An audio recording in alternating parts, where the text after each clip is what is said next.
Welcome to Joy in Dementia. I am Laura Smothers Chu, the CEO and founder of Befriended Heart, where I help daughters navigate their parents' dementia.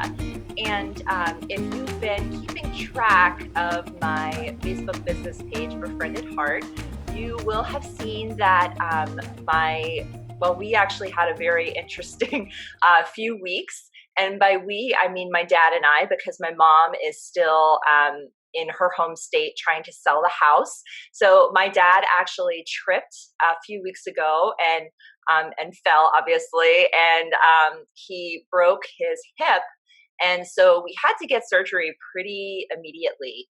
And so I had firsthand experience being, in the hospital, being there for surgery, or at least pre and post, and then also getting him into a rehab facility. So quite a journey in the past 3 weeks. And I had researched things about, being in the hospital with someone with dementia, but it's quite different, as we know, when you're actually living through it. So that being said, I learned quite a few things that I wanted to share with you. And I also asked my friend Toni Reinhart, who is the founder of Positive Dementia Care Training in the DC area. She is actually training a major Northern Virginia hospital system. So I thought that this was perfect timing to bring her in and ask her a few questions and share our knowledge with you. And Toni has over 18 years of dementia care experience, personally and professionally, which we'll talk about a little bit. And also, Toni is a mentor of mine, and we met on the Dementia Friendly Herndon committee. I actually talked about Dementia Friendly communities rather, in one of my past videos. So definitely check that out and see what we're up to and kind of what that training is all about. And I also want to tell you, before I pass it over to Toni, that she is such a trooper, because we taped probably an hour of an interview yesterday and it didn't record anything. So not only did Toni step in when my scheduled guest expert was had to reschedule, but she also is retaping this whole interview for me. So she is absolutely amazing. Toni, welcome to Joy in Dementia. It's great to have you here. Thank you. We're going to try and make it seem all fresh again as we talk about it. Today. I'm really happy to be here, though. Yeah, excellent. And so Toni, can you tell us a little bit about yourself and your expertise? I mentioned the 18 years of dementia care experience personally and professionally. Maybe tell us about your professional experience. When I started Comfort Keepers, my Comfort Keepers offices, it was a much different world. We were taking care of people, but we were doing groceries and shopping and errands and cooking. We weren't caring for people as chronically ill as we do now. So during my journey, I went from people that I saw who maybe had mild cognitive impairments to people with pretty severe. As a comfort keeper, we cared for people all the way until the end. So my journey with caring for people with dementia did include quite a bit of training and quite a bit of hands-on experience watching the entire dementia journey from really the beginning until we did allow several people to die at home with their loved ones, with, of course, the support of hospice, but we were there for that. Oh, that's nice. So that is my experience. And then I had two parents. My husband's mother had a frontal temporal dementia, which some of us know that really affects your personality. And she had aphasia because of so many strokes. And aphasia is that inability to find the right words. In her case, she had almost no words left at all. She spoke in kind of a beeping sort of cadence. And then my father had a vascular dementia. Luckily for me, because I know this is not the case for a lot of people, luckily for me, there were several years in between when Marlene, my mother-in-law, died, and then when my father's dementia, the onset of his dementia. So we were not, as many families are battling more than one person living with dementia at a time. we had one at a time. Yeah. Yeah. It's And still you hard. count any of your little blessings. Yeah. It's still hard no matter how you cut it, you know? It's horrible. And Toni, I talk a lot about, my viewers know, I talk a lot about credentials. So can you tell us your credentials? So during the course of the years, I got my certified dementia practitioner, the credentials that apply to what I'm doing now, and I'm a PAC certified trainer, and that is TPA SNO's Positive Approach to Care. That was actually, I'm sorry? Can you talk a little bit about that, Toni? Because I know some people might not be familiar with that. It includes hundreds of hours of hands-on care, and I have to work with a mentor. So I had 2 days of in-classroom training with her TPA's team. Her training includes how we change our approach to a more positive approach and how we help them continue to do as much as they can. She really focuses, another thing that she says is focus on what they can do and not on what they cannot do. Absolutely. And it's life-changing. It was so life-changing. I sold my Comfort Keepers offices and went full-time into the dementia care training. Wow. And so can you talk about so you talked about how your dad had dementia.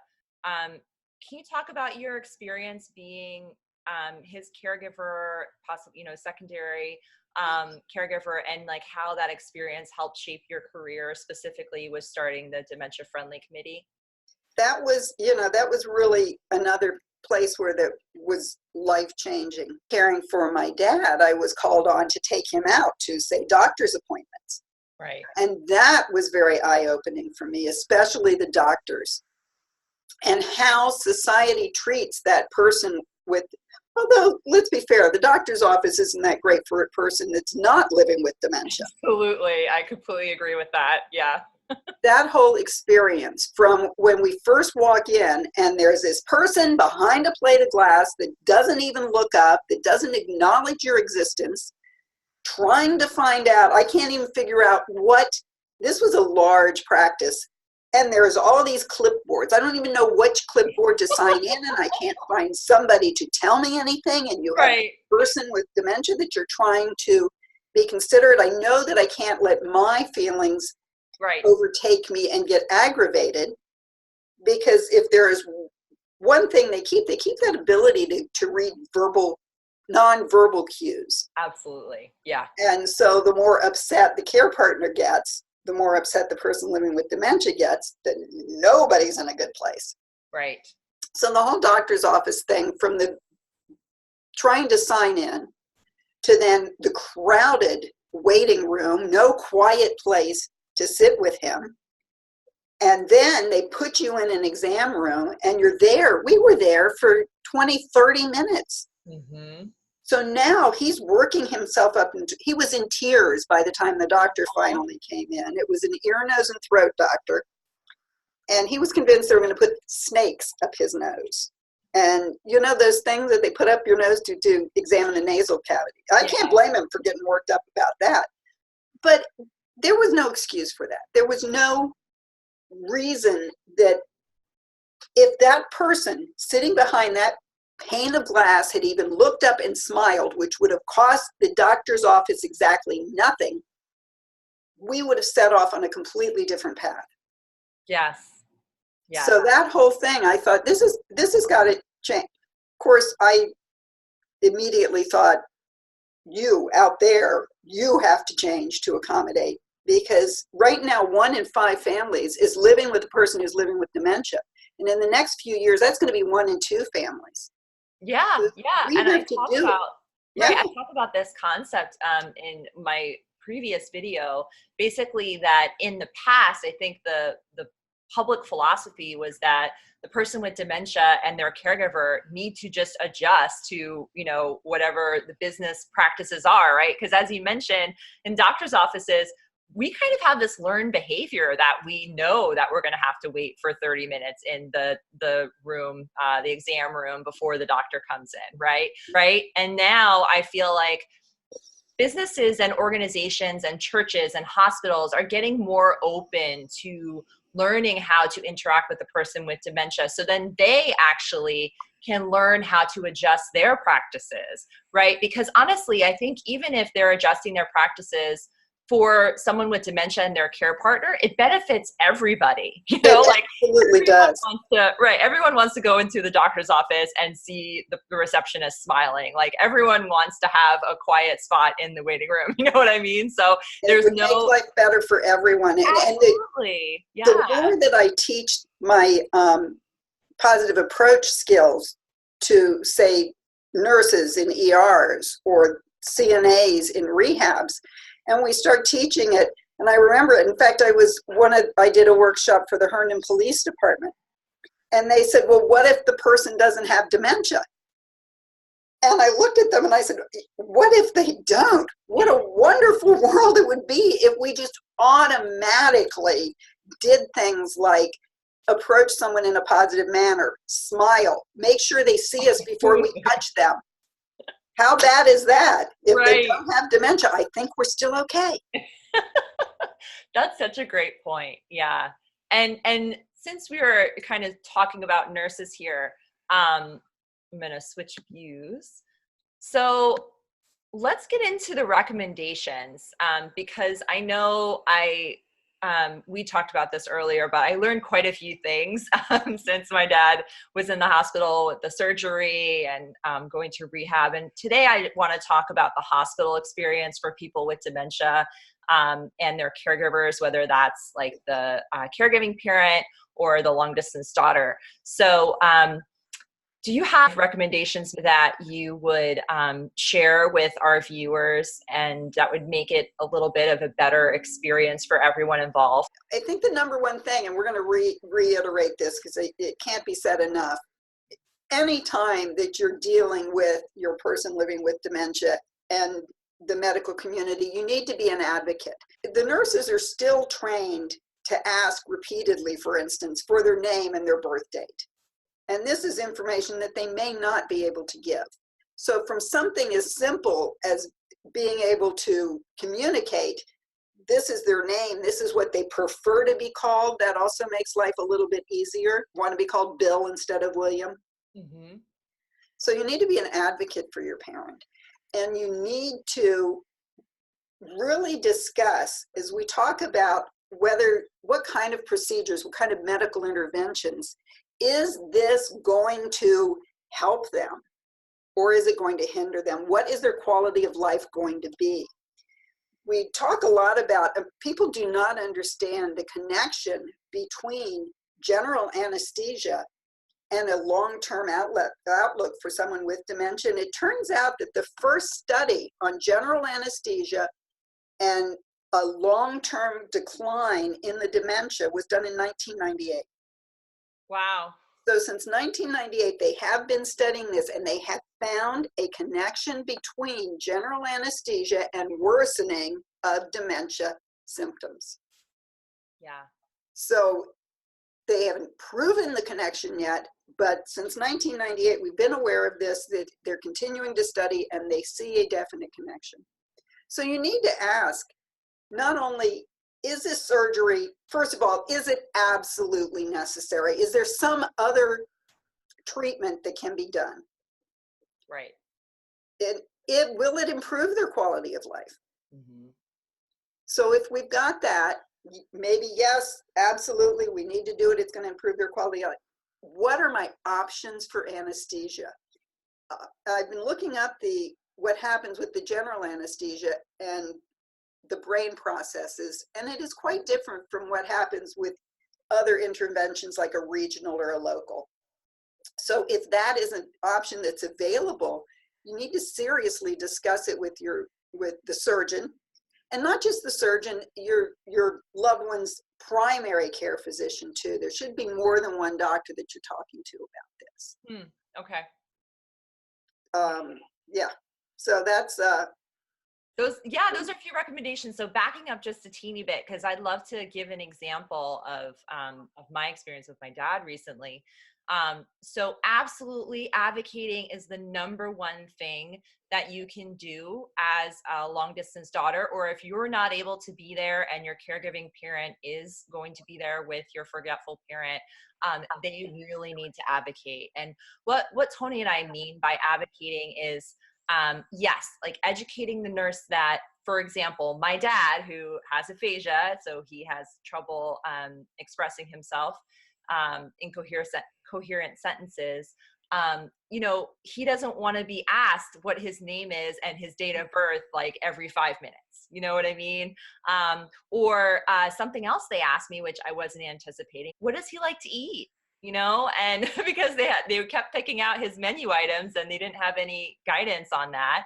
And so I said, oh, well, he loves to eat sweets, so at least then they had sort of some kind of North Star to go by. If I wasn't there that part of that day, they knew what to order. So it's that kind of thing. So it's really like re-educating, and because there's 3 different shifts of nurses a day, and it's normally a different nurse each day, right? Right.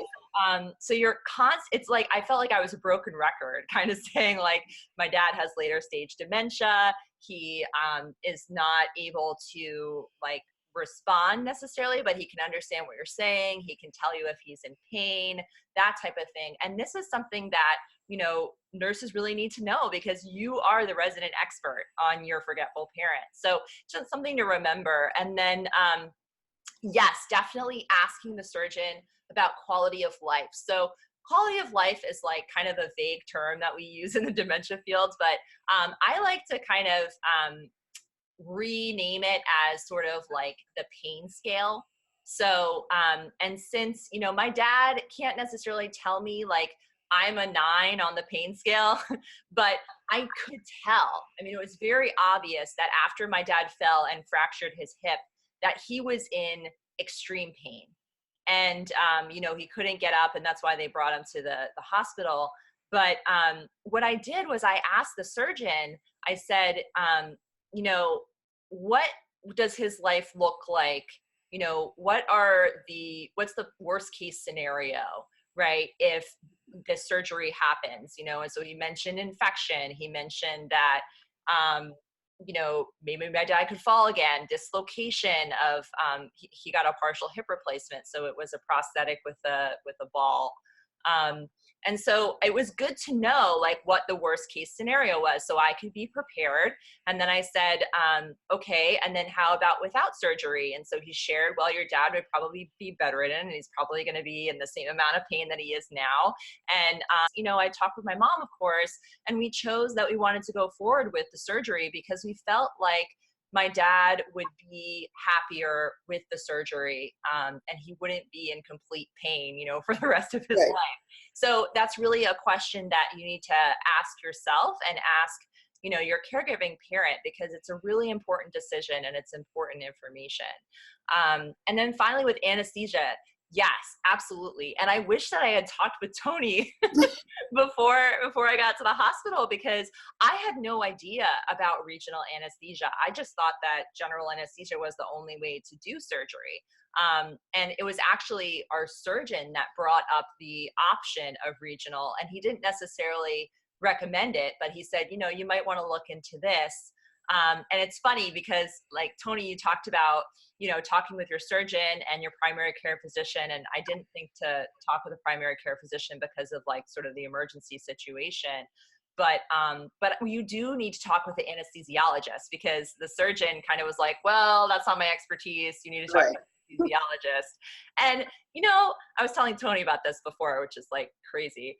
We talked to the anesthesiologist, and she basically said, well, there's not much evidence behind regional anesthesia being better for people with dementia versus general anesthesia, except for anecdotal evidence. And for me, I was like, well, anecdotal evidence is like a, personal situation, and I have a personal situation right here, so I'm going to go by anecdotal evidence, and honestly, I think that the fact that we were able to get regional anesthesia, it played a huge part in my dad's super fast recovery, even though he is in the later stages of dementia. And then, having talked with Toni, she knows a specific doctor in this area, Dr. Simmons, who has done research on general versus regional anesthesia, and has found the advantages to regional. So I will say that there are some things that may prevent someone from being able to use regional anesthesia. Like I think it's diabetes or heart issues. So your anesthesiologist will tell you about that, but I would say if you can, definitely steer towards regional anesthesia. Absolutely, and I think Dr. Simmons does advocate against general anesthesia unless you have no other options. But again, you have to weigh what is the quality of life, and pain is a quality of life factor. It's probably the biggest one. Yes. So yes. if someone is in pain and that pain can be alleviated, then maybe we should do that. But if the risks are greater than the rewards, we really have to balance that out, because our loved one living with dementia may not have that voice to tell us what their choice is anymore. Right. And keeping them around because we can't bear to see them go is not justification enough. No, it's not. It's not fair to them either. It's not. I've never been able to balance out. I wouldn't make anyone suffer needlessly if I had a choice. And I don't think that people that choose to go all out are doing that. What they're doing is maybe just not getting enough information ahead of time so that they can make that decision. So we really, not only are we advocating for advocacy, but advocating for looking at some of this stuff before the emergency happens, because that's what happens. Life is sometimes just one emergency after another. And so anything that you can pick up and learn ahead of time is going to work in your favor, give you that little teeny piece that you don't have to do right on the spot with no information. Yes. And my viewers know I talk about this all the time, because it really is. It's so important to plan things out, know what's coming down the pike, and be strategic. And we have a really good opportunity to do that because we are long distance, and so we have a little bit of emotional distance from our forgetful parent, our caregiving parent. So we can do that work, and so speaking of kind of the pain scale, Toni, and quality of life, can you talk a little bit about DNR and CPR and what DNR stands for and what that might mean for our forgetful parent? Versus what we see in the movies and TV shows. I know. I love Grey's Anatomy, but it's a fantasy. That is not what life is like. DNR is a do not resuscitate. And I know that some people think that this means that we're giving up on our person. But we do have to realize that our loved one living with dementia is a terminal illness. If they don't die from something else, they will die from the dementia. So again, you have to balance this out. A do not resuscitate order just says that if they're gone, let them go. Don't try and bring them back. I know that you see all of this and everybody gets to cheer, the paddles, and then the CPR. This is CPR is a horrific procedure on an elderly person, especially an elderly person with dementia. But in order to do the CPR correctly, they're most likely going to break every rib in their body. So you have an 87, 88-year-old person whose bones are pretty fragile anyway, and you've broken their ribs in order to get their heart started again. Their ribs are probably not going to heal. Now, luckily I'm saying, CPR is probably not going to be successful on somebody in that stage, because if it were, they're coming back with an incredible amount of pain that we may not be able to alleviate at that point. Imagine yourself with all of your ribs broken. That's one of the most difficult, one of those painful injuries. So CPR may not be successful in the first place. So what are we really doing if we don't have a DNR on our loved one?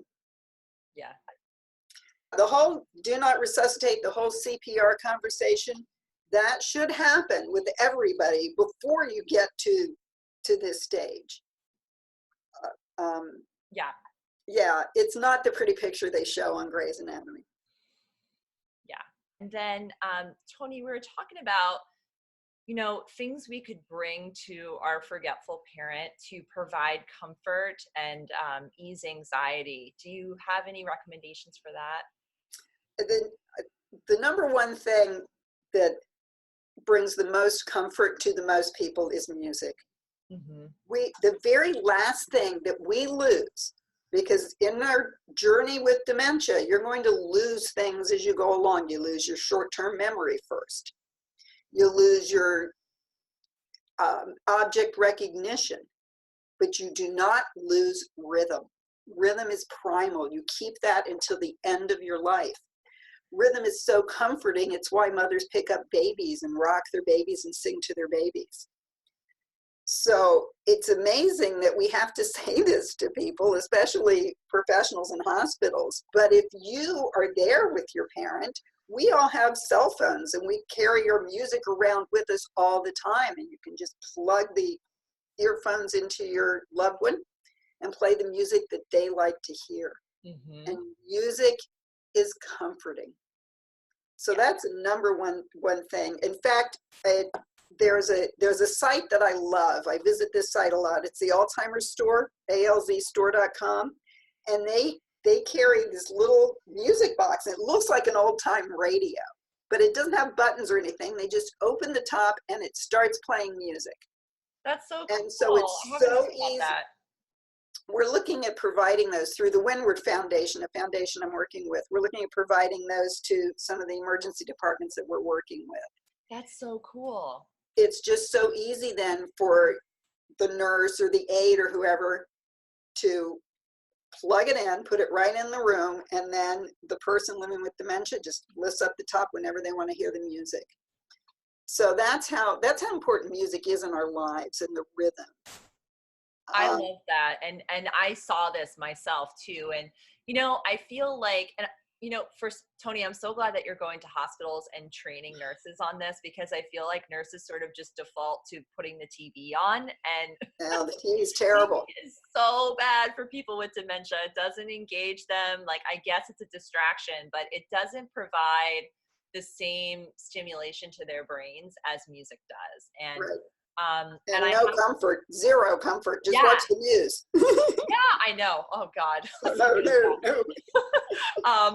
But yeah, so my dad was actually in the pre-surgery unit, and kind of, they had that crispy like blue hat on his head, and you could kind of tell something was happening. And once they, he's always had a fear of needles, which is where I get it from, but they were actually, in the process of putting his IV into his hand, and he actually was like moving around like, no, and really scared. And I already had my phone on and the earphones close to his ears, and I said, Dad, just close your eyes and listen to the music, and so he was able to kind of transport himself into that world in the past where he, loved listening to the Beach Boys in particular. And it really calmed him down. And he was, I was holding his hand while I was doing that. And it was probably the number one thing that I brought, to the hospital. And I'm so glad I did. And, I knew to bring it because I'm in the dementia field and I know how important music is, but that's why I wanted Toni to share that with you all, because music is so very important. I'm probably going to do another video on this in the future, but especially in the hospital when, hospital is a frightening place for all of us, right? Absolutely. Like, causes us to be like discombobulated. It's sort of like a doctor's office on steroids as far as like anxiety provoking and, not sure what to do and all of those things. And the other thing too, Toni, that we were connecting on is stuffed animals. The stuffed animal or the dolls is something that I know a lot of adult children object to because they think we're infantilizing our loved one. So they think that this is not a good thing. But 31 years ago, and I'm 64 now, so 31 years ago I was still an adult. And I was in the hospital because I donated a kidney to one of my sisters. Wow. And that was a lot of pain. I was in a lot of pain. So somebody brought me, it was a stuffed lion. It was so it had some bulk to it. It wasn't one of those really squishy ones. It had a little bit of heft and a little bit of bulk, but somebody brought me this stuffed lion that I could hug, and it was enormously comforting. Yeah. I had that for my entire stay in the hospital, and I hugged that, and I could hug it to the parts that hurt, or I could just pat the soft fleece on this stuffed animal. And it did bring me, it brought me, I think, you almost enough comfort as the morphine. Yeah. Maybe not quite as much pain relief, but it was it was such a dear, comforting thing. And I still remember how good I felt holding on to that stuffed animal. So I think one of the things as we're thinking about this person living with dementia is we still have to remember they're still a person. Yeah. And if we find something comforting, they probably find it comforting also. And Definitely. just because you're finding comfort in something like a stuffed animal, you're not infantilizing them unless you're treating them that way. Right. But if you're just treating them as, here is my loved one who needs comfort, I found comfort in this, here you go. Something that we don't think about, because yes, we're scared of doing that. Again, the respect. Whatever it is you do it with respect. It will be seen that way. Absolutely. So the same thing goes for the other thing that I've seen people do, and I love this. I saw one at the emergency room at the Cornwall Plaza where a family made a quilt for their mom who has dementia. And the quilt, and it wasn't one of these works of art quilt, it was an activity quilt. So it had lacing and big buttons that she could button over and zippers that she could fool with. And so the quilt was weighted a little bit, not as much as those weighted blankets. Those weighted blankets are wonderful if you can afford them. Weighted blankets work with children who have autism, and they work with people who are living with dementia. They're comforting. They work with the dogs in thunderstorms. There's something about that weighted blanket thing. You know, I think maybe, Toni, it's the idea of being hugged, just I like think you so. hug stuffed animals. So they kind of combined this weighted blanket idea with this activity quilt. But again, think of something, it's keeping somebody's hands occupied, Yes. because we all fidget.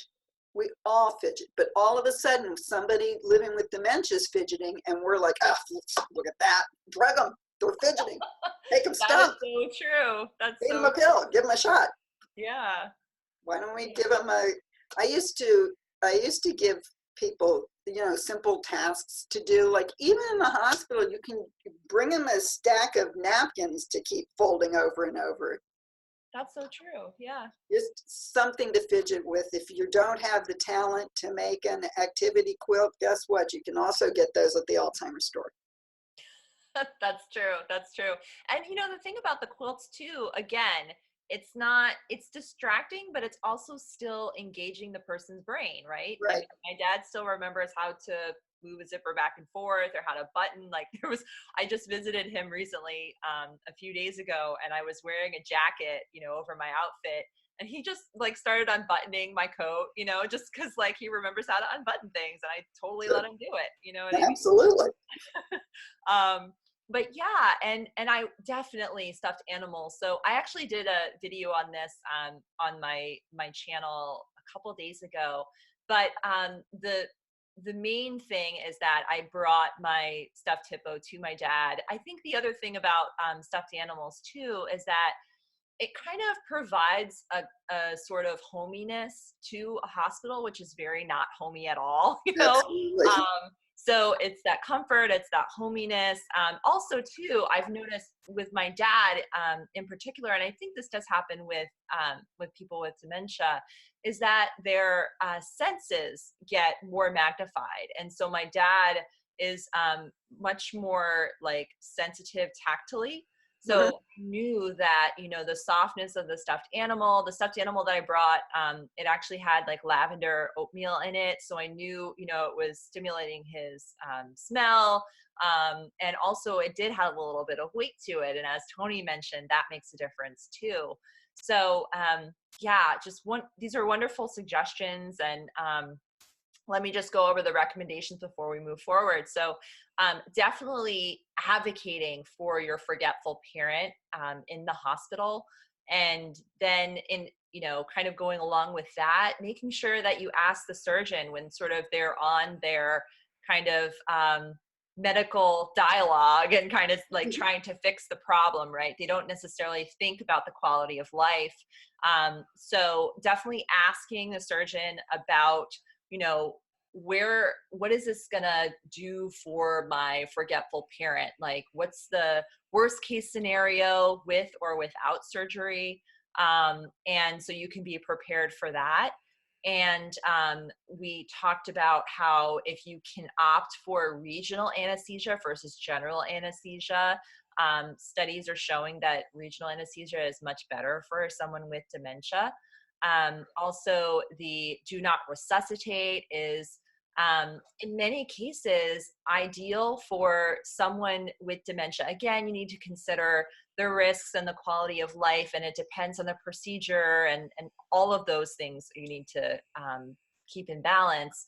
But definitely reconsidering the idea that we have of CPR being this like magical, we're going to bring this person back to life and they're going to be amazing, because people hardly ever, I don't think I've heard of any situations where someone with all of their ribs are broken get back to, how they were before that.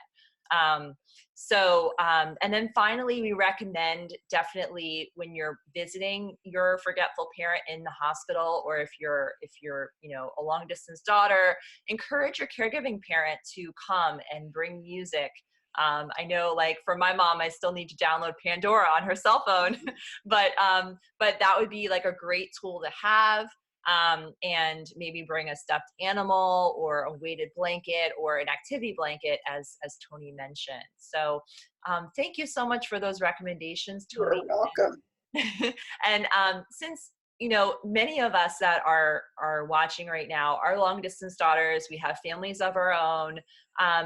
What would you say to those daughters that say, I really don't have time to, be an advocate and visit my forgetful parent all the time in the hospital? How would you respond to that, Toni? And the time, it's true that you probably don't have time. I mean, it's very demanding. Yeah. It's very demanding. The problem is that it's going to get more demanding and take more time if you don't put a little bit of thought and a little bit of pre-planning into it, because let's face it, the emergency is coming. Yes. There's no other way around it. So if you do a little bit of thinking about this ahead of time, it's going to save you some time in the long run if you're a little bit more prepared.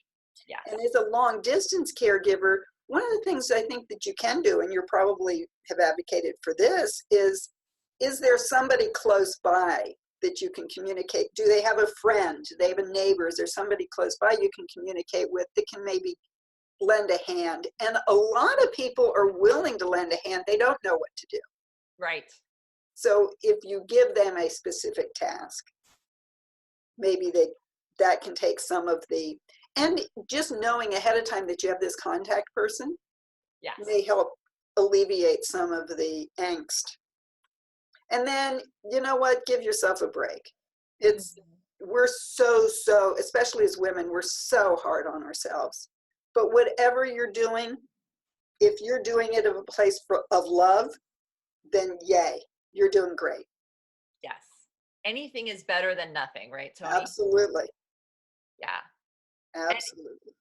And definitely, I mean, I talk about this a lot, is, being strategic, planning ahead, absolutely being proactive, because when you're proactive, you can respond versus react, right? And so your caregiving parent who is, trying to survive day to day is in most cases more likely to react. And so you need to be the one to respond. And you can do that by preparing yourself, right? So, I had listened to a presentation like a few days before my dad fell. And I had actually, like, there were a couple tips that I remembered from that. I wrote them down. And while it didn't, I certainly was a learning experience as I was in the hospital, because they can't cover everything. Every hospital is different. Yeah. But the fact that I had, some kind of framework of what to do, it actually brought me calm and confidence, right? And a little bit less stress. And we could always use a little bit less stress. Anything that brings a little bit less stress is a winner. Yes, absolutely. And so, so Toni, we talked about 5 different recommendations.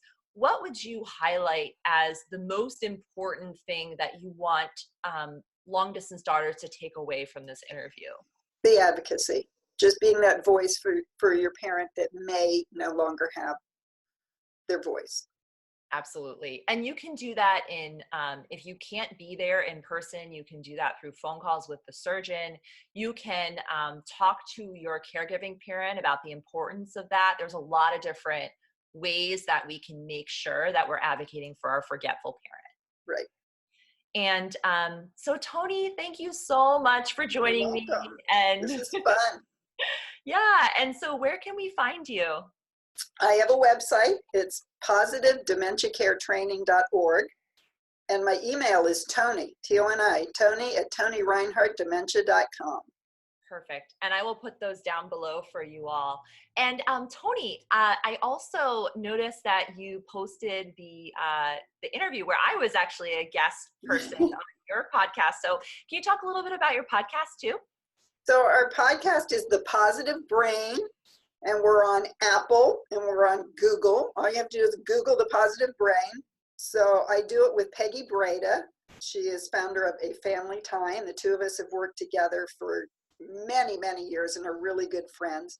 And in our podcast, The Positive Brain, we do focus on the positive parts of dementia and how to stay positive. And it turns out, by the way, you can train yourself. You can train your brain to be positive. Mm-hmm, and the absolutely. more you do that, the better off we're all going to be. Yes. So yeah, look for us, The Positive Brain. And thanks for being a guest on our podcast. Absolutely. I was happy to be asked. So so I will put the podcast link below, everyone. And thank you, viewers, for checking out my channel and this interview. And I hope that this has helped you. So when your forgetful parent does fall, and it is a serious thing, you will feel a little bit less overwhelmed with, what's coming down the pike. And I would love it if you could subscribe to my channel. So if you just click the subscribe button below, I will see you next time. Bye. Bye.